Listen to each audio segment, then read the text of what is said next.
নমস্কাৰ কেএনটি আৰু চিভান কনষ্ট্ৰাকশ্যনৰ ফালৰ পৰা হৈ থকা কেইটামান ইণ্টেৰিয়ৰ ডিজাইনৰ প্ৰজেক্ট লগতে এক্সিকিউশ্যন আপোনালোকৰ ওচৰত আগবঢ়াইছোঁ। প্ৰথমতে আমি ইণ্টেৰিয়ৰ এটা ডিজাইন কৰাৰ আগতে এটা বাজেট বনাব লগা হয়। বাজেটটোত যিমানে ৰিয়েলিষ্টিক হয় বা আপোনাৰ কিমানখিনি বস্তুৰ প্ৰয়োজন সেইখিনি লৈ যদি এটা বাজেট বনায়, তাতে আপোনাৰ চিভিলৰ কামখিনি 40% আছে, চিভিল ৱৰ্কখিনি, ফাৰ্নিচাৰ আৰু ফিনিচিঙৰ 35% মান পে'মেণ্ট যায়, আৰু লাইটিং আৰু ইলেক্ট্ৰিকেলত 10% বা ডেকৰেশ্যন আৰু ফাৰ্নিচাৰ 15% তেনেকৈ ধৰণে আমি ডিভাইড কৰি লওঁ এক্সিকিউশ্যনটো। আৰু তাৰপিছত এটা 3D ডিজাইন আৰু ৱাকথ্ৰ ডিজাইন আমি এক্সিকিউশ্যন কৰোঁ ক্লাইণ্টৰ সহায়ত। এই 3D ডিজাইনটোৰ ক্লাইণ্টে এপ্ৰুভ কৰাৰ পিছৰ পৰা আমি কামখিনি কৰিবলৈ আৰম্ভ কৰোঁ, আৰু সেইমতে যিমানখিনি আমি সুবিধা হয় সেই অনুমতে বাজেটটো আমি গোটেইখিনি মিলাই এক্সিকিউশ্যনটো আৰম্ভ কৰোঁ। তো এক্সিকিউশ্যন কৰাৰ আগতে কেইটামান মন কৰিবলগীয়া কথা আছে। প্ৰথমতে স্পেচ প্লেনিংটো।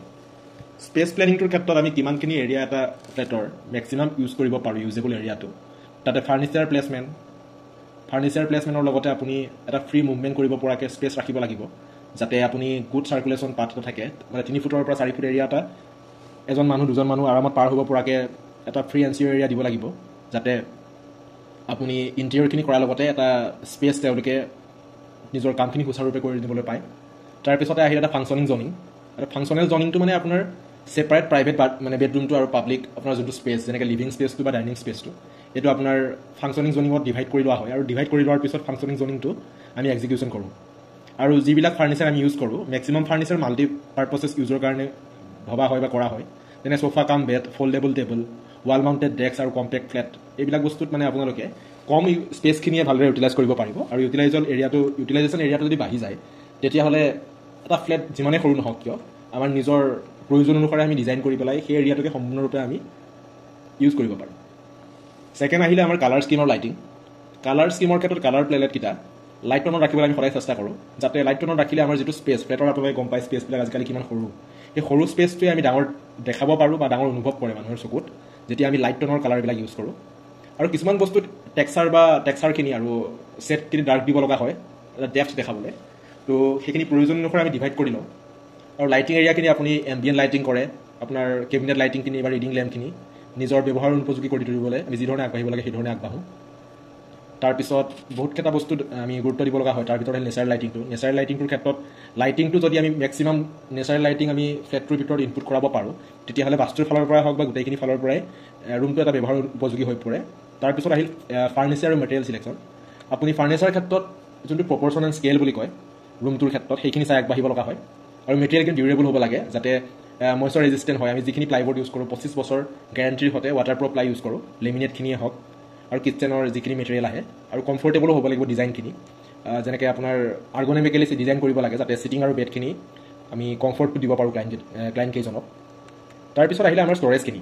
কিছুমান হিডেন ষ্ট'ৰেজ আমি দিব পাৰোঁ, যেনেকৈ আপোনাৰ আণ্ডাৰ বেড কভাৰখিনি, ষ্টেয়াৰ কেছ আৰু ফাৰ্নিচাৰখিনি, ভাৰ্টিকেল ষ্ট'ৰেজখিনি, ৱাল মাউণ্টেড কৰিলে আমাৰ বহুতখিনি বস্তু স্পেচটো বাঢ়ি যায়, যিহেতু গোটেইখিনি বস্তুৱে ৱালত মাউণ্টেড হৈ থাকে, তো ৱাল আৰু বস্তুটোৰ মাজত স্পেচিংটো কমি যায়।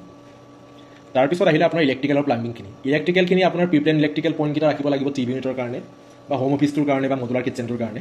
তাৰপিছত আহিল আপোনাৰ ফিউচাৰ প্ৰুফিং হ'ব লাগিব ইলেক্ট্ৰিকেলখিনি, যাতে আপুনি এক্সট্ৰা প্লাগ পইণ্ট ইউজ কৰিব পাৰে বা ৱায়াৰিংখিনি কনচিল হয়, তাৰ প্ৰতিও আপুনি গুৰুত্ব দিব লাগিব। আৰু সবাতোতকৈ ইম্পৰ্টেণ্ট এটা কাম আছে ভেণ্টিলেশ্যন আৰু বাস্তুটো। তো বাস্তুৰ ক্ষেত্ৰত বাস্তু উপযোগী হৈ তুলিলে ঘৰটোৰ আহিব পৰা বহুতো বাধা বিঘিনি অপায় অমংগলৰ পৰা হাত সাৰি থাকিব পাৰে। কিটচেনটো সাধাৰণতে চাউথ ইষ্ট ডিৰেকশ্যনত দিব পাৰিলে ভাল, মাষ্টাৰ বেডৰুমটো চাউথ ৱেষ্ট ডিৰেকশ্যনত, আৰু মেইন দৰ্জাখন ইষ্ট বা নৰ্থত হ'লে বাস্তুৰ উপযোগী হৈ পৰে ফ্লেটটো। তাৰপিছত এষ্টেটিকখিনি আপুনি যিধৰণে বিচাৰে, মডাৰ্ণে বিচাৰে, ট্ৰেডিশ্যনেলে বিচাৰে বা বহেমিয়ান থিমটো বিচাৰে, সেই অনুপাতে আমি গোটেইখিনি বস্তু কৰিবলৈ চেষ্টা কৰোঁ। আৰু কিছুমান পাৰ্চনেল টাচ থাকে, ক্লাইণ্টৰ নিজৰ মানে মন পচন্দৰ আৰ্ট থাকে, প্লানখিনি থাকে, ফটোজখিনি থাকে, ডেকৰেশ্যনখিনি থাকে, নিজৰ ক্লাইণ্টৰ কিছুমান পাৰ্চনেল টাচ থাকে, সেইখিনি আমি যদি আমাৰ ইণ্টেৰিয়ৰ ডিজাইনটোত সোমোৱাবলৈ চেষ্টা কৰোঁ, তেতিয়াহ'লে যিহেতু ক্লাইণ্টজনেই থাকিব ফ্লেটটোত, সেইখিনি বস্তু হৈ পৰিলে তেওঁৰ নিজৰ ঘৰখন নিজৰ মতে মানে তেওঁ ডিজাইনিঙত বহুতখিনি আমাক সুবিধা কৰি দিয়ে, বহুত ক্লাইণ্ট দেখিছোঁ, আৰু সেইখিনি আমি পাৰ্চনেল টাচটো আমি দিবলৈ সদায় চেষ্টা কৰোঁ। আৰু প্ৰাইভেচিখিনি কথা আহিয়ে যায় আজিকালি ফ্লেট বুলি কোৱাৰ লগে লগে। তো পাৰ্টিশ্যনখিনি হওক বেডৰুমৰ, নইজি এৰিয়াখিনি সেইখিনি আমি কেনেকৈ কভাৰ কৰিব পাৰোঁ, একুৱাষ্টিক মানে চাউণ্ড প্ৰুফৰ ক্ষেত্ৰত আহি গ'ল।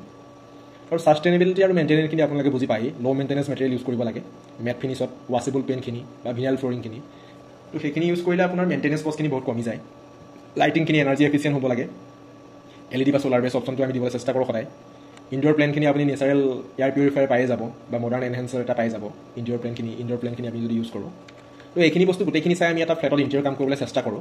আৰু আমাৰ দ্বাৰা চলি থকা এটা ইণ্টেৰিয়ৰ কাম আমাৰ ভিডিঅ'টোৰ যোগে আপোনালোকক দেখাবলৈ চেষ্টা কৰিছোঁ তো আপোনালোকৰ কোনো ধৰণৰ ইণ্টেৰিয়ৰ কাম ফ্লেটৰ কাম এক্সটেৰিয়ৰ কাম বা কনষ্ট্ৰাকশ্যনৰ কামত যদি কিবা কনচালটেশ্যনৰ প্ৰয়োজন বা আমাৰ দ্বাৰা কনষ্ট্ৰাকশ্যন কৰিম বুলিও বিচাৰিছে তেতিয়াহ'লে আমি তলত নম্বৰটো আমাৰ সংযোজন কৰি দিছোঁ আপোনালোকে এই নম্বৰত কণ্টেক্ট কৰি আমাক ক'ব পাৰিব তো আমি অল অভাৰ আছামে ছাৰ্ভিচ দি আছোঁ গুৱাহাটী নলবাৰী লখিমপুৰ তেজপুৰ শিৱসাগৰতো 2-3টামান প্ৰজেক্ট আমাৰ চলি আছে অলৰেডি তো এই প্ৰজেক্টকেইটা আমাৰ